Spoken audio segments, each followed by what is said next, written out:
تاکہ اہل کتاب یہ جان لے کہ بلا شبہ وہ اللہ کے فضل میں سے کسی شے پر قدرت نہیں رکھتے، اور بے شک تمام فضل اللہ کے ہاتھ میں ہے، وہ جسے چاہے یہ فضل عطا کرتا ہے، اور اللہ عظیم فضل والا ہے۔ ان آیت میں کیا بتایا جا رہا ہے کہ انسان کو دنیا کی عارضی چیزوں کے بجائے اللہ کی مغفرت اور جنت کے لیے کوشش کرنی ہے۔ اللہ کے رسول انسانوں کو انصاف اور ہدایت کا راستہ دکھانے کے لیے ہے، اور اصل کامیابی اللہ کے فضل اور تقوی میں ہے۔ الحمدللہ سورۃ حدید مکمل ہوئی۔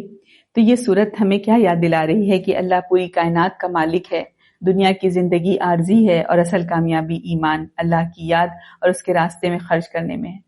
مومن کا دل نرم ہو کر اللہ کی طرف جھکتا ہے اور وہ آخرت کی تیاری کرتا ہے۔